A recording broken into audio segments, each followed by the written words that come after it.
नमस्कार मित्रों, जय गुरुदेव भगवान की। मित्रों, आज चर्चा करेंगे चंद्र अष्टक वर्ग पर, क्योंकि ग्रहों के गोचर को देखने के लिए अष्टक वर्ग बहुत अनिवार्य है। वैसे तो गोचर का अध्ययन करने के लिए चंद्रमा से देखा जाता है। कहा जाता है चंद्रमा ही प्रधान होता है, लेकिन अष्टक वर्ग में प्रत्येक ग्रहों से प्रत्येक ग्रहों का गोचर देखा जाता है। तो आज चर्चा करेंगे चंद्रमा का गोचर। चंद्रमा अपने स्थान से अथवा अन्य ग्रहों से कितने भाव में शुभ है। ये चंद्र रेखा दी हुई हैं, ये भाव हैं, ये राशियां नहीं, ये भाव हैं। चंद्रमा जहाँ स्थित है वहाँ से पहले भाव में, तीसरे, छठे, सातवें, 10वें, 11वें भाव में शुभ है। चंद्रमा मंगल से दूसरे भाव में, मंगल नहीं दूसरे भाव में शुभ है। चंद्रमा मंगल से दूसरे, तीसरे, 5वें, छठे, 9वें, 10वें, 11वें भाव में शुभ है। इसी प्रकार से चंद्रमा, मान लीजिए शुक्र को देखिए, तो चंद्रमा शुक्र से गोचर में तीसरे, चौथे, 5वें, 7वें, 9वें, 10वें, 11वें भाव में शुभ है। वैसे तो ये जन्म लग्न है। जन्म लग्न में जो ग्रह जहाँ स्थित है, ये प्रस्तर बनाया गया है, उसी राशि में ग्रह यहाँ स्थापित किए जाएंगे। एक राशि 30 अंश की होती है। इसको जब अष्टक वर्ग कहा जाता है, 8 से हम भाग देंगे तो एक भाव 3 अंश 45 कला होगा। ये 30 अंश को हम 8 से भाग देंगे तो एक भाव 3 अंश 45 कला का होगा।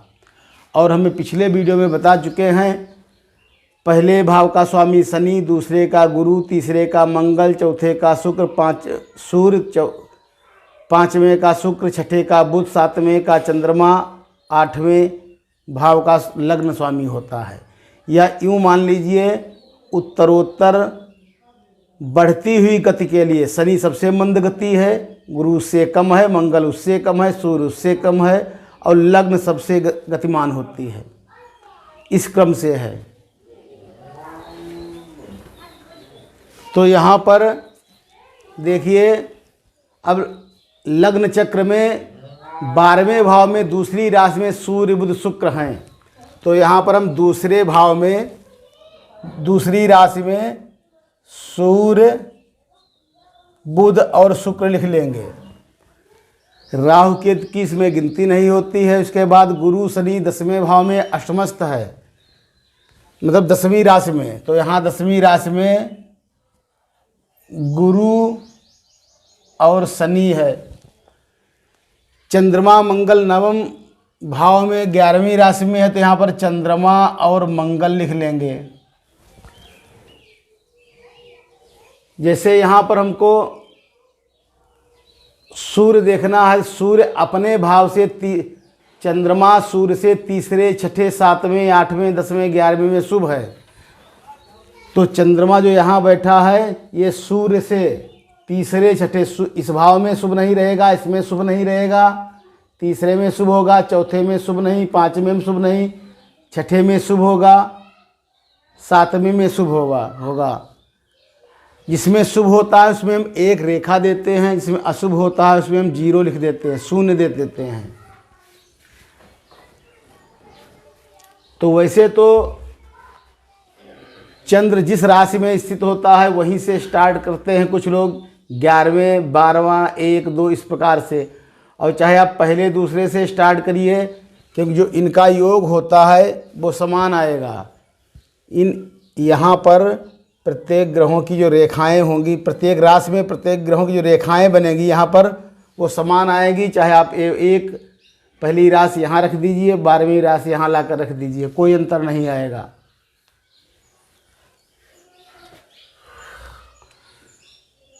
तो पहले हम शनि से ही प्रारंभ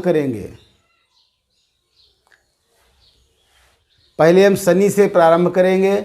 शनि जहाँ पर स्थित है, शनि यहाँ पर स्थित है, देखिए ये 8वें भाव में 10वें अंक के साथ, तीसरे, 5वें, छठे, 11वें।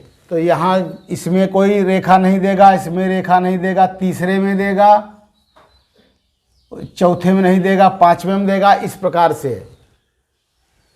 तो शनि 3, 5, 6 11 पहले भाव में कोई रेखा नहीं देगा, दूसरे में नहीं, तीसरे में देगा, चौथे में नहीं, पाँचवें में, छठे में, सातवें में नहीं, आठवें में नहीं, नवें में नहीं, 10वें में नहीं, 11वें में एक रेखा देगा, 12वें में कुछ नहीं। कुल मिलाकर 1 2 3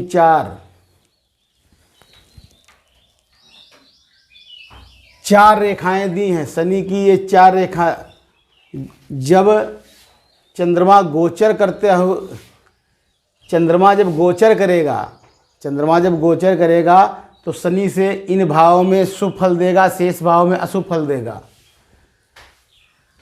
उसके बाद गुरु है, गुरु 1 4 7 8, गुरु अपनी स्थिति से, गुरु यहाँ पर है, यहाँ से 1 2 में नहीं देगा, 3 में नहीं, 4 5 में नहीं, 6 में नहीं, 7 8 9 में नहीं, 10 11 12, 4 3 7 जगह गुरु 7 भाव में, 3 4 7 भाव में शुभ है, शेष भाव में अशुभ है। कहने मतलब गुरु नहीं, चंद्रमा ही गुरु से इन भावों में शुभ है। चंद्रमा ही प्रत्येक ग्रहों से इन भावों में शुभ है।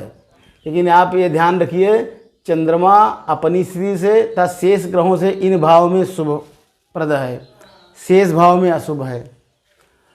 उसके बाद में मंगल 2 3 5 6, अब मंगल यहाँ पर स्थित है, यहाँ से 2 3 5 6, इसमें शुभ नहीं है। 2 3 4 5 6 7 8 9 10 11, 12वें में भी शुभ नहीं है। सूर्य 3 6 7 8 10 11, सूर्य जन्म लग्न में दूसरे राशि में है, तो यहाँ पर दूसरी राशि में है, यहाँ से हम गिनेंगे। सूर्य यहाँ पर 3 6 7 8 10 11 भाव में शुभ है, और सूर्य दूसरी राशि में है, तो सूर्य यहाँ दूसरे में हमने इसको बिठाया है, यहाँ से हम गिनेंगे 1 2 3 4 5 6 7 8 9 10 11 12 में अशुभ। उसके बाद में सूर्य के बाद में शुक्र 3 4 5 7, शुक्र भी सूर्य बुध शुक्र एक भाव में है।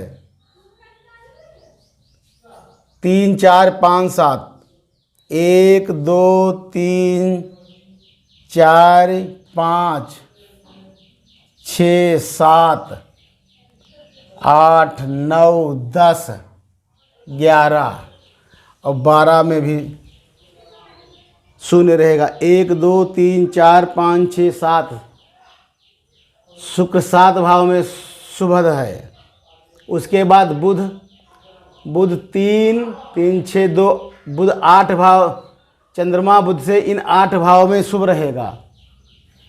तो बुध भी यहीं स्थित है, दूसरी राशि में बुध स्थित है। यहाँ से 1 3 4 5, 1 2 3 4 5 6 7 8 9 10 11 और 12। अब चंद्रमा जहाँ है वहाँ पर पहले भाव में शुभ है, दूसरे में शुभ नहीं है, फिर तीसरे में शुभ है, चौथे में शुभ नहीं, पाँचवें में शुभ नहीं, छठे में शुभ है। इसी प्रकार से तो चंद्रमा यहाँ पर 11वें अंक में है, यहाँ पर 11वीं राशि में चंद्रमा है।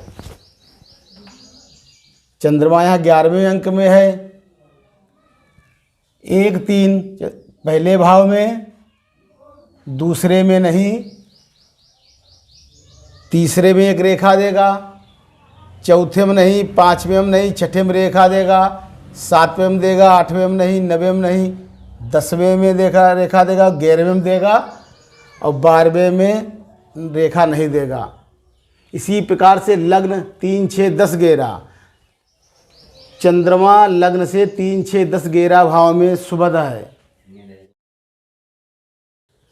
तो लग्न हमारी तीसरी है। यहाँ पर हम लग्न लिख लेते हैं। यहाँ पर हमने लग्न लिख लिया है।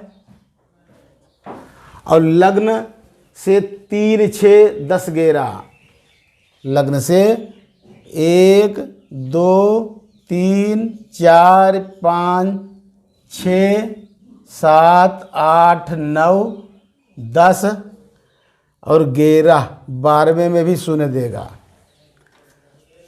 इन सभी रेखाओं का योग 49 होना चाहिए। यहाँ पर इनका सबका योग 49 होना चाहिए।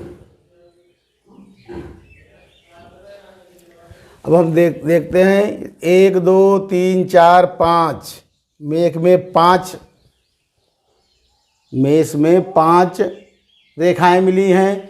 वृष में 1, 2, वृष में 2 रेखाएं मिली हैं। 1, 2, लग्न में भी 2 रेखाएं मिली हैं। 1, 2, 3, 4, 5, 6 रेखाएं मिली हैं कर्क को। 1, 2, 3, 4, 5 रेखाएं मिली हैं सिंह को। 1, 2 रेखाएं कन्या में। तुला में 1, 2, 3, तुला में 3 रेखाएं हैं। वृश्चिक में 1, 2, 3, 4, 5, 6, 7, 8। देखिए वृश्चिक जो चंद्रमा की नीच राशि है उसमें 8 रेखाएं मिली हैं। और 8 रेखाओं के मतलब है सर्व सुख संपदा। ये चंद्रमा गोचर करता हुआ जब वृश्चिक में जाएगा, वृश्चिक राशि में जब जाएगा, कहने के लिए छठा भाव है, नीच का चंद्रमा होगा यहाँ पर, लेकिन सर्व सुख संपदा यानी बहुत शुभ होगा, सबसे ज़्यादा शुभ होगा। 1, 2, 3, 4, 5, 1, 2, 3, 4, 1, 2, 3, 4, 5, 6। इनका योग करेंगे 5, 2, 7, 2, 9, 6, 15, 5, 20, 2, 22, 3, 25, 8, 33, 5, 38, 2, 40,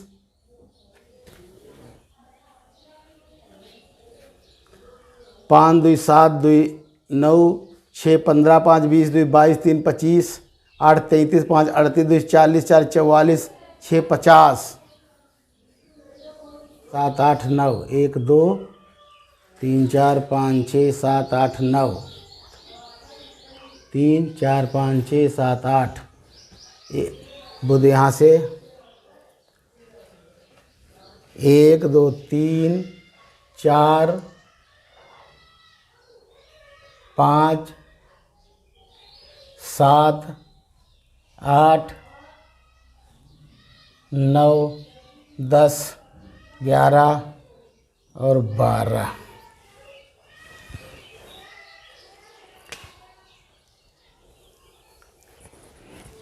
यहाँ पर ये बुध जो है वो 12वें में नहीं देता। देखिए बुध 12वें भाव में सुप्रद नहीं है। यहाँ पर अंक हो गया था, इसका 1 हो गया था, एक रेखा हो गई थी। यहाँ पर 4 रहेंगे, 4, 1, 2, 3, 4। अब यहाँ पर इनका योग 49 होना चाहिए क्योंकि कुल रेखाएं 49 हैं। तो यहाँ पर एक हमने सुधार ली है। बुध में एक यहाँ पर रेखा थी, यहाँ पर हमने शून्य दे दिया है।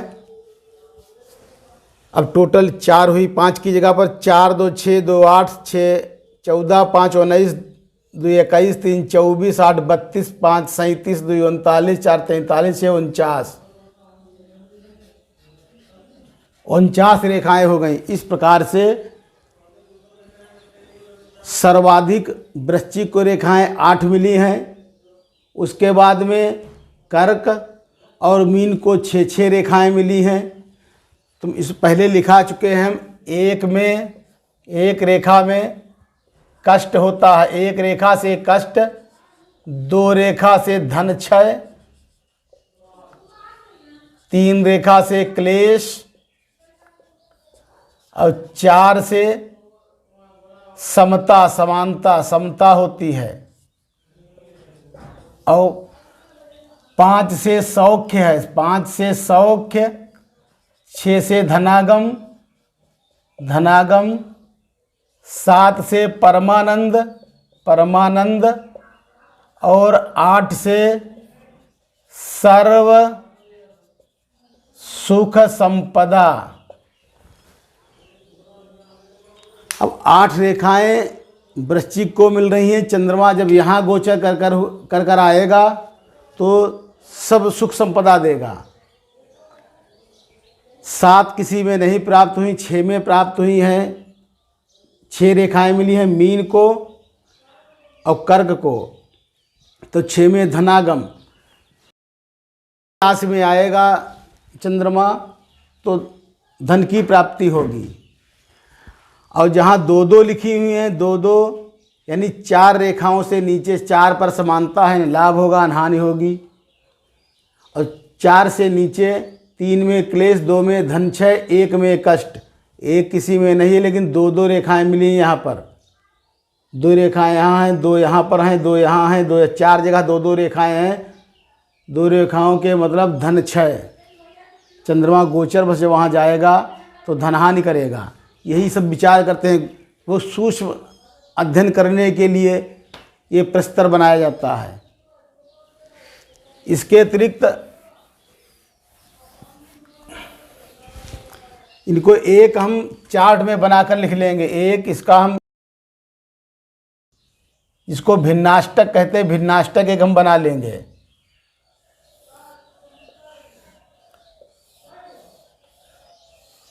वही इसमें क्रमशः राशियाँ लिखी जाएंगी, 3, 4, 5, 6, 7, 8, 9, 10, 11, 12, 1, 2। अब इसमें मेष को 4 मिली है तो 4 यहाँ हम लिख देंगे, 4। यहाँ 2 मिली हैं, 2 लिखेंगे। लग्न को 2 मिली हैं, 2 रेखाएं मिले हैं तो 2 लिखेंगे। कर्क को 6 रेखाएं मिली हैं तो इसमें हम 6 लिख देंगे। 5 में 5 रेखाएं हैं तो 5 रेखा लिख देंगे। 6 में 2 रेखाएं हैं तो यहाँ पर 2 लिख देंगे। इस प्रकार से 3, वृश्चिक को 8 मिली, 8, 5, 2, 5, 2, 4, 6। अब इन भाव में चंद्रमा जब जाएगा 4 पर समानता देगा, उसके बाद जो कम अंक हैं उनमें नुकसान देगा, जो हमने बताया उसी के अनुसार। धनहानि, कष्ट, क्लेश, ये सब 4 से समानता प्रारंभ हो जाएगी। अब जैसे लग्न यहाँ है, लग्न को 2 ही रेखाएं मिली हैं। जब गोचरवश यहाँ चंद्रमा गोचर करेगा लग्न में, यानी मिथुन में जब गोचर करेगा तो इसमें तो नुकसान करेगा, लेकिन फिर भी और विचार किया जाए तो देखेंगे लग्न में 3 अंश 45 कला तक शुभ है, क्योंकि रेखा मिली है।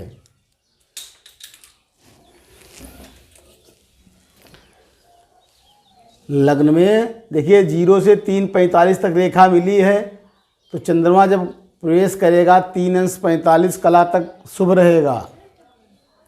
उसके बाद में 7.5 से 11-15 तक एक रेखा मिली है, फिर 7.5 अंश से 11 अंश 15 कला तक शुभ रहेगा। उसके बाद में अशुभ हो जाएगा, पूरे 30 अंश अशुभ रहेगा। तो ये भिन्नाष्टक वर्ग हुआ, ये प्रस्तर हुआ और ये चंद्र रेखाएं हुई।